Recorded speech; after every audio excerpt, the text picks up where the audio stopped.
दोस्तों, हर इंसान को अपने जीवन में ये 5 बातें अच्छी तरह से समझ लेनी चाहिए, जिससे उसे जीवन में कभी गरीबी के दिन नहीं देखने पड़े।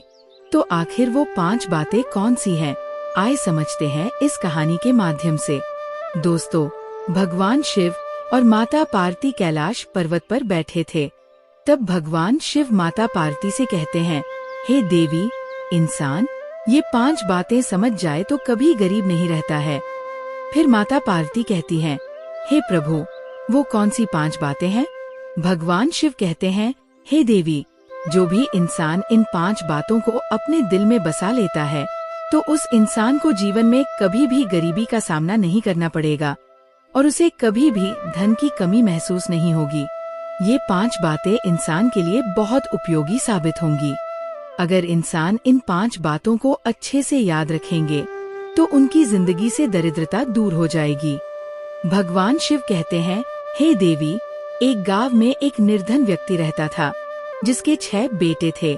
वो इतना गरीब था कि उसे 2 वक्त की रोटी भी मुश्किल से मिल पाती थी। उसका और उसके बेटों का पेट कभी भर नहीं पाता था। उसने जीवन में कभी अच्छे कपड़े और अच्छा खाना नहीं देखा था। वह निर्धन व्यक्ति अपने बेटों के साथ मिलकर एक सेठ के यहाँ काम करता था और बदले में सेठ उसे हर दिन 1 किलो चावल देता था। वह 1 किलो चावल लेकर घर आता और फिर उससे अपने लिए खाना बनाता, लेकिन उन 1 किलो चावल से बना खाना उस गरीब आदमी और उसके बेटों के लिए काफी नहीं होता था। इस कारण उसे कोई अच्छा काम भी नहीं मिलता था। अपना पेट पालने के लिए वह और उसके बेटे साहूकार के यहाँ काम करने जाते थे। साहूकार की मजदूरी ही उनकी जीविका का मुख्य स्रोत था। साहूकार भी काफी चतुर था।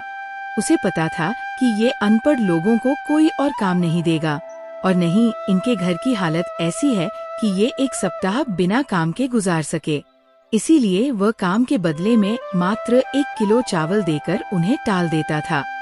भगवान शिव कहते हैं, हे देवी, इस दुनिया में आपकी कमजोरी का फायदा उठाने वाले कई इंसान होते हैं। जिस तरह तालाब में रहने वाले मेंढक और छोटे जीव जंतुओं को सांप निगल जाते हैं, उसी प्रकार जो लोग विरोध नहीं करते या जो कमजोर होते हैं उन्हें चतुर और शक्तिशाली लोग अपना शिकार बना लेते हैं। उसी तरह उस गरीब आदमी को साहूकार डरा धमका कर अपने वश में रखता था। इस डर के कारण वह व्यक्ति साहूकार के यहाँ जो काम करता था उसे छोड़ नहीं पाता था। पूरे दिन काम करने के बाद भी उसका पेट ठीक से नहीं भरता था।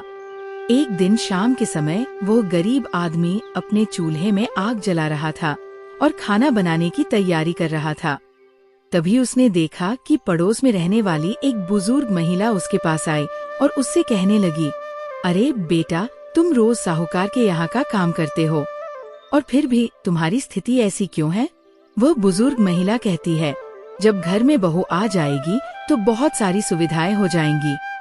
वो तुम्हारे लिए खाना बना दिया करेगी, तुम्हारे कपड़े धो कर दिया करेगी। जब तुम काम से घर आओगे तो तुम्हें कोई घरेलू काम नहीं करना पड़ेगा। भगवान शिव कहते हैं, हे देवी, वो बुजुर्ग महिला नहीं जानती थी कि उस गरीब आदमी के बड़े बेटे की शादी पहले ही हो चुकी है। उस गरीब आदमी ने बताया, हे माता, मेरे बड़े बेटे की शादी हो चुकी है और उसकी पत्नी इस समय अपने मायके में है। फिर बुजुर्ग महिला ने पूछा, तो तुमने खाना बनाने के लिए अपनी बहू को क्यों नहीं बुलाया? वो व्यक्ति कहने लगा, हे माता, आप खुद देख रही हैं कि हमारे घर की स्थिति क्या है। ना तो बारिश से बचने के लिए छत है और ना ही सोने बैठने के लिए चारपाई। बहू को बुलाकर हम उसे कहाँ रखेंगे? हम खुद कहाँ सोएंगे और हमारे पास तो ऐसे बिस्तर भी नहीं है जिनसे वह बेचारी रात गुजार सके। यहाँ तो हमारे लिए भी पेट भर खाना नहीं है। बहू आ जाएगी तो उसका खर्च कैसे उठाएंगे? इसलिए हम बहू को बुलाकर नहीं लाते हैं। फिर वो बुजुर्ग महिला ने पूछा, अरे बेटा, तुम्हारे बेटे की शादी को कितने दिन हो गए हैं? उस गरीब व्यक्ति ने उत्तर दिया, अरे माता, मेरे पुत्र की शादी को 2 वर्ष बीत चुके हैं। फिर बुजुर्ग महिला ने पूछा, जब 2 वर्ष हो गए हैं तो इस दौरान तुम्हारी बहू एक बार भी तुम्हारे घर नहीं आई? गरीब आदमी ने कहा, हाँ माता, वो अभी तक हमारे घर नहीं आई क्योंकि हमने उसे बुलाया ही नहीं। फिर वो बुजुर्ग महिला कहने लगी, बेटा तुम कब तक इस परेशानी में रहोगे? अपनी बहू को घर बुला लो। वह व्यक्ति जवाब देता है, हे माता, क्षमा करें, हमारे पुत्र के पास पहनने के लिए अच्छे कपड़े भी नहीं हैं।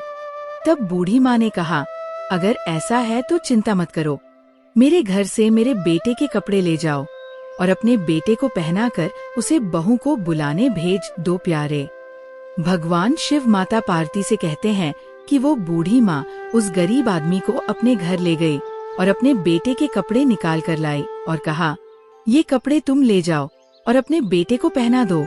अपने बेटे से कहो कि वह ससुराल जाकर अपनी पत्नी को ले आए। जब वो गरीब आदमी नए कपड़े लेकर घर पर पहुंचता है और अपने बड़े बेटे को बुलाता है तो उससे कहता है, बेटा ये कपड़े पहनकर तुम ससुराल चले जाओ और अपनी पत्नी को यहाँ ले आओ। उन कपड़ों में सज-धज कर वो बेटा ससुराल पहुँचता है, जहाँ उसके ससुराल वाले उसका बहुत सत्कार करते हैं और वह 3 दिन तक वहाँ रुकता है।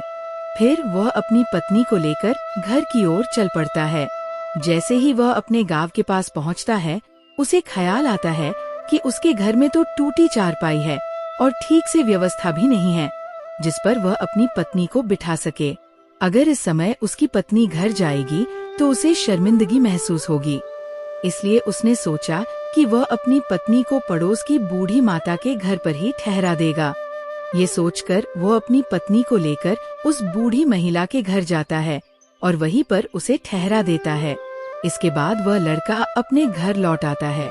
भगवान शिव कहते हैं, हे पार्वती, उस लड़की को ये नहीं मालूम था कि ये घर उसका नहीं है, बल्कि उसके पति ने उसे किसी और के घर में रुकवाया है।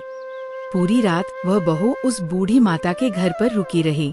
बूढ़ी माँ का घर बड़ा सुंदर था और बहू समझ रही थी कि यह उसके पति का ही घर है, लेकिन वो बार बार ये सोच रही थी कि उसका पति उसे इस घर में छोड़कर गया तो फिर वापस क्यों नहीं आया। दूसरी ओर जब सुबह होती है तो वो गरीब व्यक्ति अपने बेटों के साथ साहूकार के यहाँ काम करने चला जाता है। इधर उस बूढ़ी माता ने सोचा कि वह लड़का अपनी बहू को हमारे घर पर छोड़ गया, लेकिन अब तक उसे लेने नहीं आया। बूढ़ी माता ने 2 दिन तक इंतजार किया।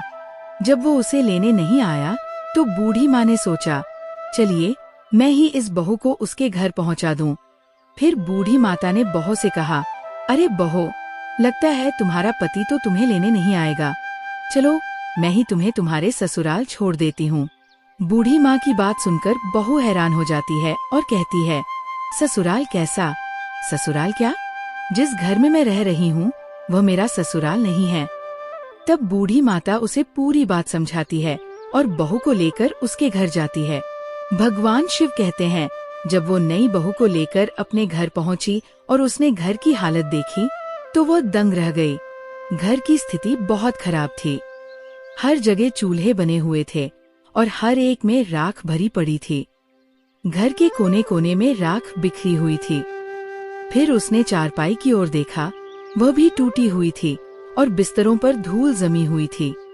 घर की छत और दीवारें भी टूटी और धुएं से काली हो चुकी थी। सारे बर्तन इधर उधर बिखरे पड़े थे। अपने ससुराल का ऐसा हाल देखकर बहू की आंखों में आंसू आ गए और वह बैठकर रोने लगी। वो बूढ़ी माँ उसे घर पर छोड़कर अपने घर चली गई थी। वह बेचारी अकेली अपने घर में बैठी अपनी किस्मत को कोसने लगी। वह बहू अपने घर की इस हालत को देखकर काफी देर तक रोती रही। फिर उसने सोचा कि चाहे रोए या हंसे, रहना तो मुझे इसी घर में है, क्योंकि मेरा विवाह यही हुआ है। भगवान शिव कहते हैं, वो बहू बहुत बुद्धिमान थी। उसने सोचा कि सिर्फ रोने से कुछ हासिल नहीं होगा, उसे खुद ही कुछ करना होगा। इसलिए उस बहू ने अपनी साड़ी का पल्ला कमर में बांधा और घर की स्थिति सुधारने में जुट गई। भगवान शिव कहते हैं, बुद्धिमान लोग मुश्किल समय में भी नहीं घबराते, बल्कि अपनी बुद्धि का इस्तेमाल करके परिस्थितियों को अपने अनुकूल बना लेते हैं। वह बहू उठी और घर में बने सभी चूल्हे को एक एक करके तोड़ दिया। सिर्फ एक चूल्हा छोड़कर वह सभी बिस्तरों को ध्यान से साफ करती है, उन्हें झाड़ती है, सभी बर्तनों को धोकर व्यवस्थित रखती है और काली दीवारों को पुताई कर साफ सुथरा बना देती है। इस प्रकार सफाई कर उसने अपने घर का रूप ही बदल दिया। भगवान शिव माता पार्वती से कहते हैं, हे प्रिय, इसीलिए स्त्री को घर की लक्ष्मी कहा जाता है। एक गृहिणी के बिना लकड़ी, ईंट और पत्थरों से बना घर घर नहीं कहलाता। स्त्री ही घर की शोभा होती है। फिर माता पार्वती कहती है, हे प्रभु, ये कहानी मुझे बहुत भा रही है, आगे क्या होता है? तब भगवान शिव कहते हैं, हे प्रिय, वह बहू उस टूटे फूटे और नर्क जैसे घर को साफ सुथरा बना देती है और काम करते करते शाम हो जाती है। वह अपने पति के आने की प्रतीक्षा करती है। बहुत अंधेरा हो चुका था। पहले दिन का संघर्ष। जब बहू अपने घर में अकेली होती है और उसका पति और ससुर देर से लौटते हैं, तो उसे डर लगता है कि कहीं कोई बुरा व्यक्ति घर में न घुस जाए। इसी दौरान उसके ससुर और देवर घर लौटते हैं और घर की सफाई देखकर हैरान रह जाते हैं। बहू ने घर की स्थिति को सुधारने के लिए कुछ चूल्हों को तोड़कर केवल एक चूल्हा रखा, ताकि घर में शांति और सामंजस्य हो। ये समझदारी का कदम उसके ससुर और देवर को बहुत पसंद आता है। साहूकार से चावल की मांग।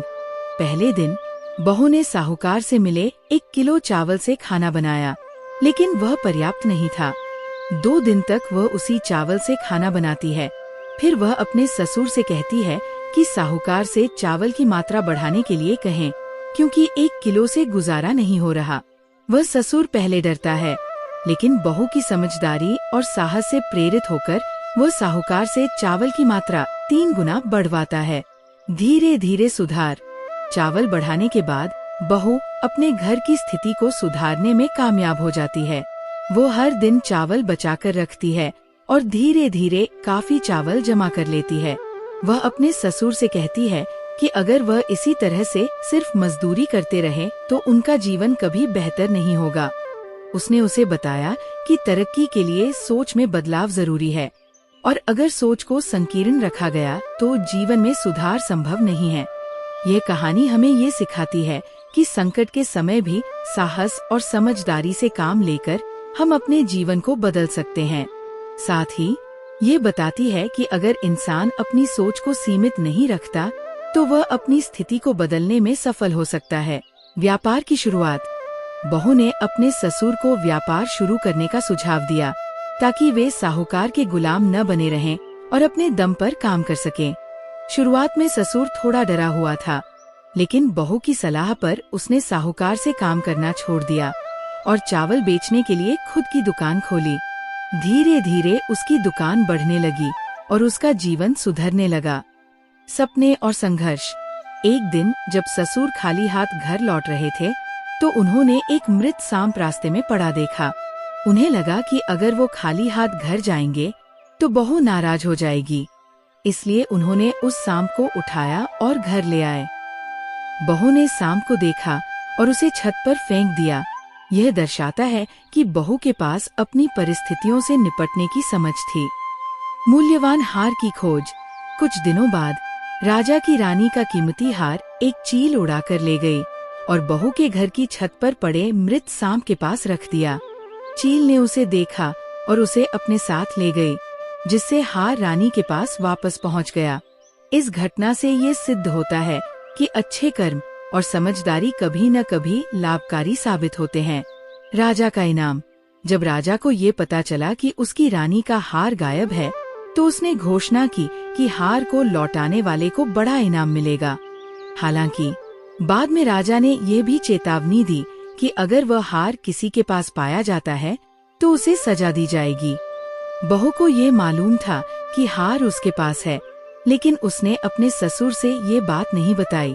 यह कहानी हमें ये सिखाती है कि जीवन में बदलाव लाने के लिए सही दिशा में सोचने और सही कदम उठाने की आवश्यकता होती है।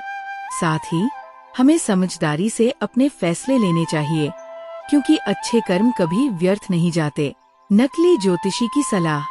बहू ने अपने ससुर को सुझाव दिया कि वह राजा के दरबार में जाकर नकली ज्योतिषी बनकर उन्हें बताएं कि रानी का हार उनके महल के पीछे कचरे के ढेर में पड़ा है। पहले ससुर डरते हैं, क्योंकि उन्हें लगता है कि राजा के सामने झूठ बोलने पर सजा मिल सकती है, लेकिन बहू उन्हें समझाती है कि डरने की कोई बात नहीं है।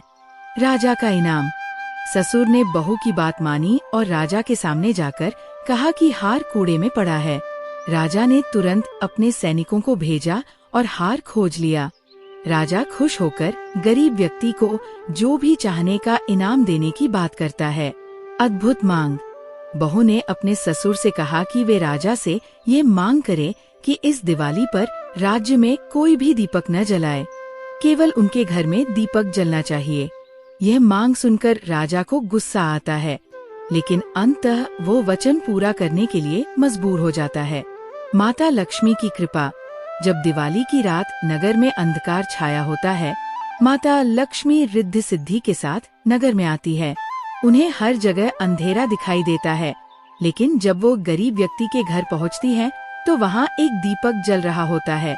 माता लक्ष्मी उस घर में बैठती है और अपनी कृपा बरसाती है, जिससे घर एक भव्य महल में बदल जाता है और वह परिवार धन धान्य से समृद्ध हो जाता है। सफलता और समृद्धि। जब बहू की आँख खुलती है तो वह देखती है कि उनका घर महल में बदल चुका है। परिवार खुशी के आंसू बहाता है और इस चमत्कारी बदलाव को देख खुश होता है। हिम्मत और साहस का महत्व। जो व्यक्ति समय पर काम नहीं करता या डर के कारण पीछे हटता है, वह हमेशा गरीब रहता है। समझदारी से काम करना। बिना सोच समझकर किए गए काम और घबराहट से निर्णय लेने वाला व्यक्ति सफलता प्राप्त नहीं कर पाता। प्रयास और बदलाव। जो व्यक्ति प्रयास नहीं करता और समय के साथ नहीं बदलता, वह हमेशा संघर्ष करता है। आत्मनिर्भरता। दूसरों पर निर्भर रहने वाला और संतुष्ट रहने वाला व्यक्ति अपनी स्थिति में सुधार नहीं कर सकता। परिवार में सम्मान और शांति। जहाँ स्त्री का सम्मान नहीं होता, जहाँ परिवार में झगड़े होते हैं और पुरुष क्रोधी होते हैं, वहाँ कभी भी गरीबी दूर नहीं हो सकती।